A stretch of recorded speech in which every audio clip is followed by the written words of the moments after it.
first question, it's always different going through these media days. This should be your first one, huh? So doing that, what's it like today? It's exciting. It's like I talked about in there. Just really honored and humbled to be the head football coach at McNeese, and really appreciate Dr. Markel and Bruce, and their vision and our vision about where we're taking the McNeese football program back to. But it's an exciting day. It's a great conference. One of the top FCS conferences in the country, just as far as coaches and players and the success that's traditionally been here year in, year out. So it's a great opportunity to be here today and represent McNeese, represent our student athletes, our kids, and be able to get in front of our media and for the media to have an opportunity, especially to meet, get a feel for who Cody Orgeron is and Chris Livings is. Kind of on a more personal level, which is awesome. So, very excited about being here today and just the opportunity to talk about our football team and the things that lead into fall camp. Obviously, when we talked to you in the spring, you were still kind of fresh on the job a little bit. Now that you've kind of been here a few, how are you kind of settling into your kind of new role?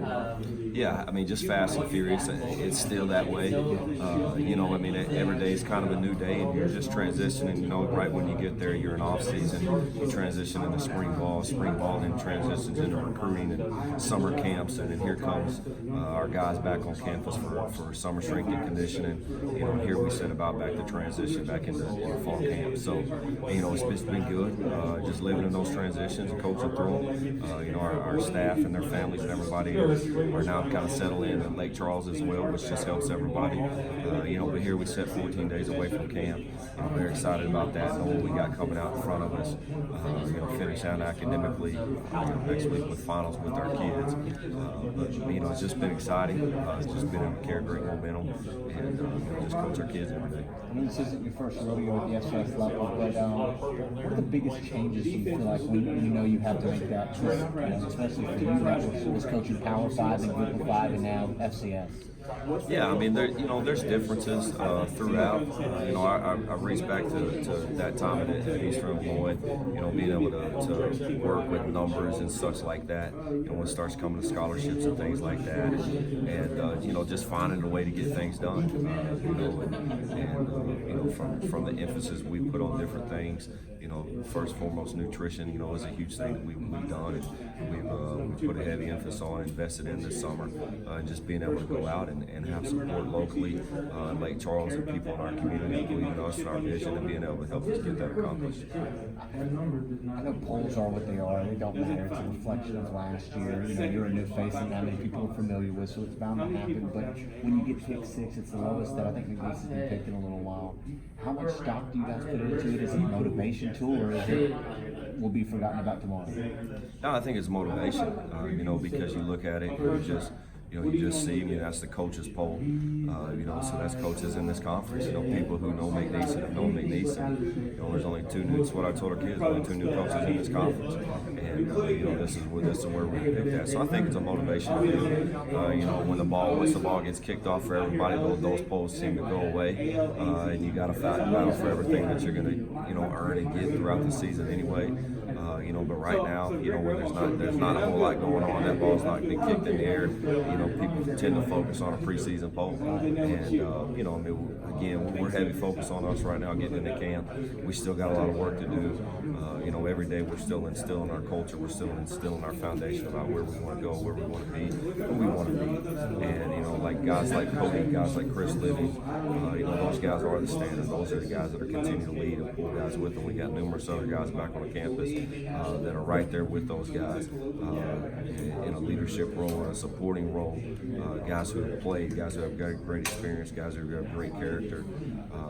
So we got all that, and it is the polls are the polls right now, and we just got to go to work. You mentioned Cody. That was a guy. I know you've not been very quick to want to anoint anyone, any jobs or anything, but has he done what he needs to kind of earn at least the first shot at that quarterback position? Yeah, absolutely. And especially the things that he did through the spring. When you first get there, you just open up competition with everybody, and you just create that competition. And, that's when naturally for a lot of guys, when you can get the best out of someone as a competitive role. And, that's what we created back here in the spring. And we still going to have that here in fall camp with some spots. We're not set across the board with anything. But, yeah, the things that Cody did, back through the spring, this summer, he had a great summer. Really going to sit, has separated himself, to be that guy. Right. How have the guys kind of, you think, taken to the culture, the new regime, so to speak? Yeah, it's been good, and it's something we preach and it's something we talk about every day. And it's just a continuation of we have our bands. Our bands talk about La Familia, they talk about accountability, they talk about discipline, they talk about go to class. And I always tell our guys, when you don't know what to do, go back to the bands. But really those four things right there, are the nucleus of us, the foundation of us is that. And we got guys buying in, and that comes at different speeds and different parts. But again, I'll go back to Chris, Cody, numerous other guys right now that are on campus right now that are really bought into what we're doing. They want to be great football players, and they understand the standard, the level that we're asking them to play at, the things we're asking them to do. With change comes change, and those guys have changed and adapted. A lot of people, they like change when it's their idea. All of a sudden it's somebody else's idea, and it's a different demand, it's a higher demand. It pulls different things on people, but we've got guys that are responding, and I think that's the biggest thing. We got guys who are responding, we got guys who are battling. We got a lot of guys that are heading in the right direction. I want to talk a little bit about change. Before I do that, though, one of the things that you kind of brought in, La Familia, where did you get that from? What's kind of the source of it? Yeah, it really goes back to when we were at Eastern Illinois, and that's probably where the base of it came from. We talked about La Familia, Ohana, family, and I really just took that one word. That was something from Coach Babers that we talked about, and it really fit our culture, really fit our need of the direction we needed to take that football team. And it's something we talk about. We talk about it all the time.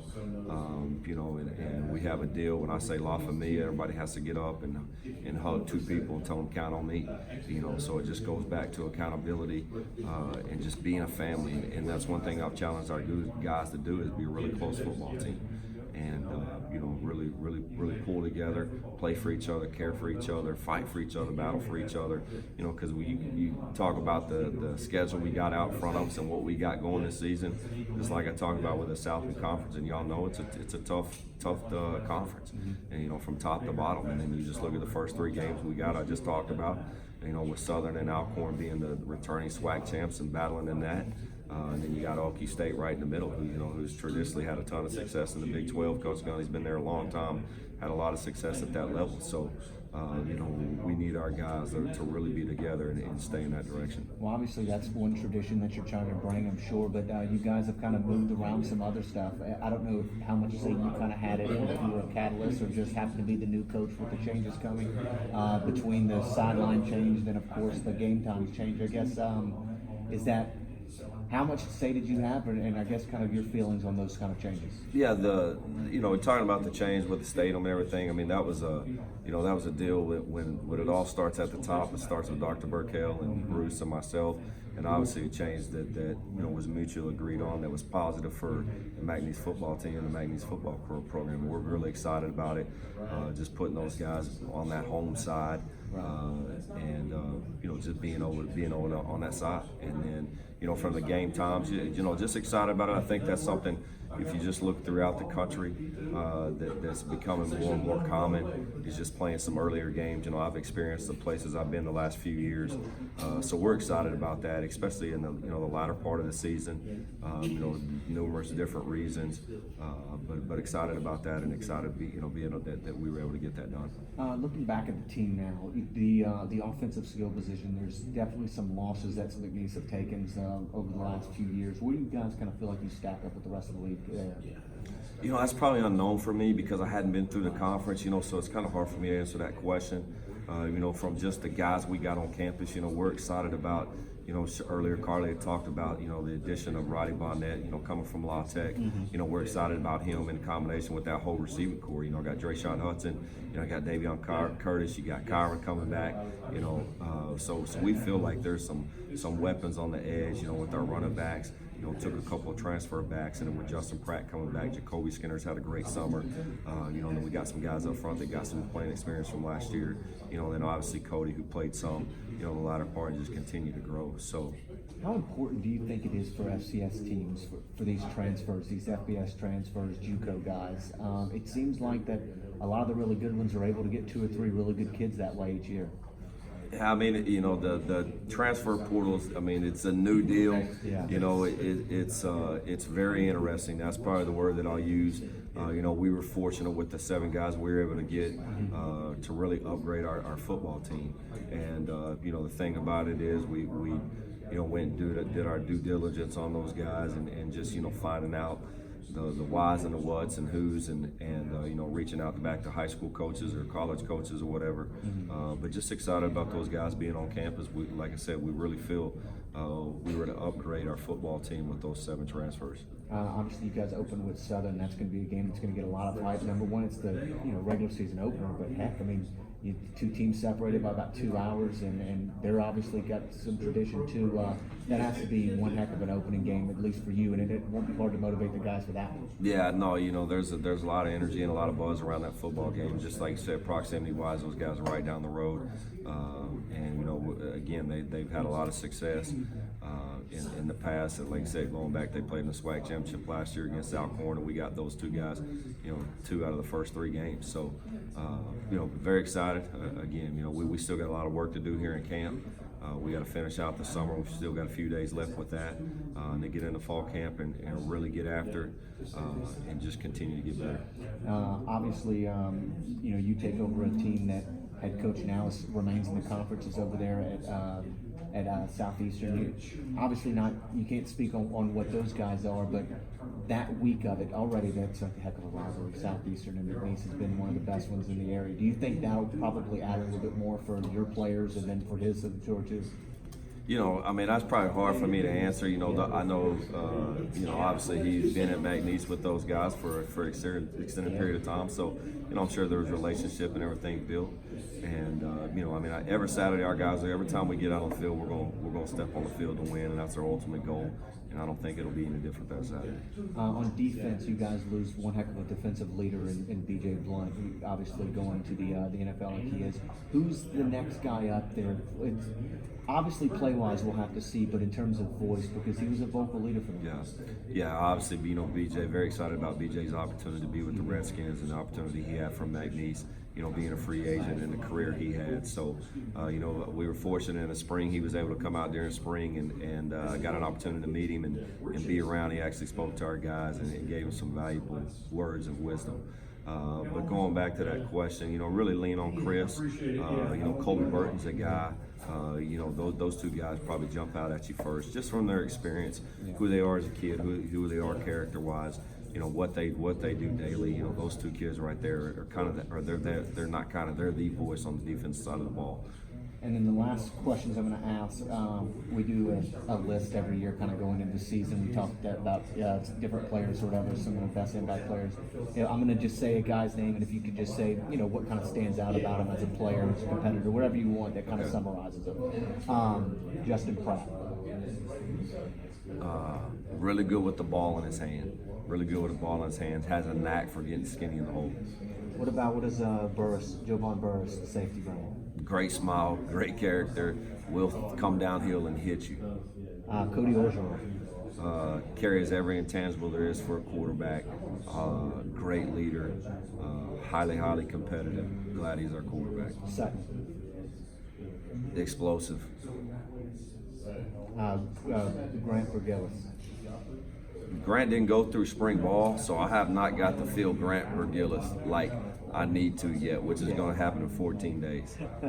Chris Lemmings. baller. I mean, just a great kid, great all-around kid. Makes a ton of plays. You go back to his leadership. He's just a guy, an invaluable kind of asset to our football team. Finally, Kobe Burt. Special, leadership guy. Again, I think back to workouts this week and just his leadership when he stepped up at a moment when we needed a leader to do that. He did it. Coach, I want to ask you, this fan base, it's one of the, to me, from what I've seen, definitely one of the more active fan bases in the FCS. I guess since you've gotten to McNeese, what's your experience with the fan base been like? It's been exciting, and just like you said, just the tradition that the number of Cowboy fans that show up every Saturday at the hole to support the Cowboys has been impressive, and that's something that we continue to challenge them to do. Just like I talked about earlier, when you talk to people who've been around Lake Charles a long time, who've seen a lot of McNeese football games, they talked about how tough it was to come into the hole to play in Lake Charles on a Saturday night, and that's what we challenge our fans. That's what we challenge our students to respond to that, to come out, make our environment the toughest environment in the Southland Conference to play it on a Saturday. Since I've been there now, I've had an opportunity to get out, meet a lot of people. I've seen a lot of people, and it's just exciting. People love Cowboy football. They're passionate about it. They care about it. And, that makes it unique and that makes it special. I know to end last year, there was a lot of adversity with the team. I'm sure you probably know some things that I don't. But do you reference any of it at all in a motivational standpoint, or what to do, what not to do? Like, is it something that even comes up? My philosophy with some of that stuff is know where you're going. You got to sometimes know where you've been. Obviously, I wasn't here last year, but just the freshness of everything, the clean slate of everything. You go back to the competition, just the change, the new standard, the new culture that's been set. We don't reference, we don't go back, past 2019, and everything we're doing right now, our eyes forward, looking forward, to what new standard that this group of guys is going to set. When it comes to the quarterbacks, you have Cody. He had some couple starts, but you really don't have a ton of depth beyond it as far as game experience in college. I guess, is there a way to create that, or is that just something that you're just going to have to hope kind of develops through practice going into games? Yeah, you just got to develop it. You got to develop it, through fall camp, get guys reps. You get into a season and you just got to see how games play out. But practice comes into play in that, and you're just constantly building depth by doing that. That's how guys get better. They get reps, they get opportunities to get in there, to make throws, or if it's an O-lineman or a linebacker or whatever it be, whether it be drops or backpedaling or blocking. You're just constantly trying to set up a schedule, and the way our practice is designed is very fortunate that it plays into that. It's a high rep practice, so we get an opportunity to build our depth within practice, week in, week out. And then last thing for me, was there a particular day, a moment that you kind of knew, like, all right, this is when I want to give Cody the first opportunity to start? Yeah, I think it probably happened more this summer than it did even in the spring. Just the spring is tricky just because you're installing an offense. There's multiple people there. You don't really have a great feel about anybody. It's the first time you've been around them while they're doing any kind of skill work, catching balls, throwing balls. So just as those 15 days progressed, you had a really good idea about what direction that was going to go. But I think the true separation, really became at some point this summer. And Coach, going back to a guy like Davion, a guy you're extremely familiar with, I guess coming in, what are the expectations for him now that you get to coach him on the back half of his career? Yeah, Davion, that's a unique situation. I was able to coach Davion his freshman year in high school, my last job at Temple High School, and I was able to coach Davion at the University of Texas. Now to have Davion back for a third time, and extremely excited about him.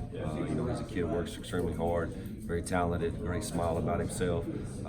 So I'm excited about it. I know he's excited about it. He flashed in the spring game of the things that he's able to do and capable of doing with the ball in his hands. So we're excited about him.